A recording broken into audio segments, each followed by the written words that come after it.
this opportunity today to speak with you. As you said, my name is Scott Phillipson. I'm the president of SEIU Local 200 United. We are privileged to represent 15,000 hardworking men and women in upstate New York. So I'm going to talk to you a little bit about what I know, and then I'll talk to you a little bit about why I think it is absolutely essential that workers in this state lead the way to 15. I represent janitors. Janitors are also hardworking folks, often invisible, not seen. I'm blessed to represent health and human service workers who take care of people with disabilities. And most recently, I'm blessed to represent adjunct professors. And much like fast food workers, these are all the working poor in New York.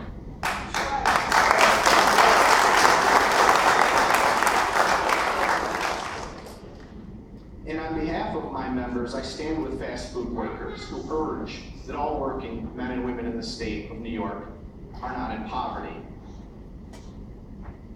So I know quite a bit about what it means to be a low-wage worker. Most of my members work 2, sometimes 3 jobs. Unfortunately, it often doesn't provide them much more than a subsistence living, much like the stories you've heard today from fast food workers. Most of my members also do not make $15 an hour. And so their story is the same story here. So I'd like to share a brief story about someone I know who's named Mary. Mary's a janitor in downtown Buffalo. Mary never made more than a little over $10 an hour. She was a proud woman. She worked 3 jobs up into the bitter end, working her fingers to the bone as a janitor and also working for the Buffalo School District. She was a proud woman. She was proud to provide things like internet for her grandchildren. What I'm here to tell you today is that all workers deserve a living wage. All workers deserve the dignity to provide.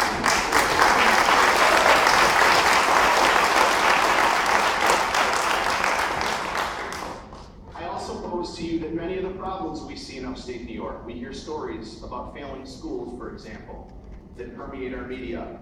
It is difficult, if not impossible, to spend the requisite time with your children on the math homework if you work 2 jobs or 3 jobs.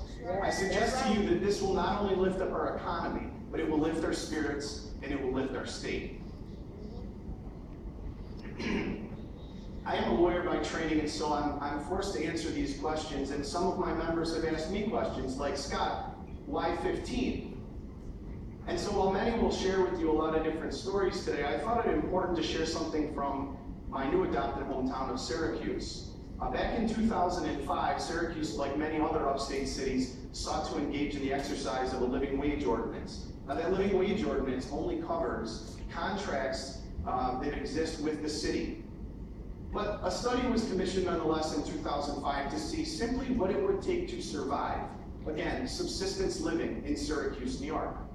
And I'm here to tell you that although it was indexed for inflation appropriately through the Bureau of Labor Statistics, that this year's new announcement of what the living wage is in the city of Syracuse is $15.08.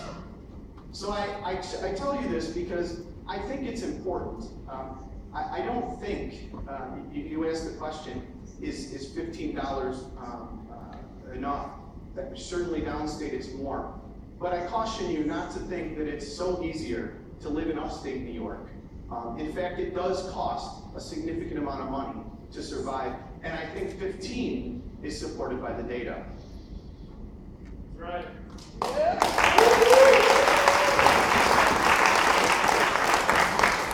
And finally, much like one of my other colleagues who spoke, he spoke about Denmark, and how they pay over $20 an hour. I was in a conversation with someone the other day, and I think it's relevant.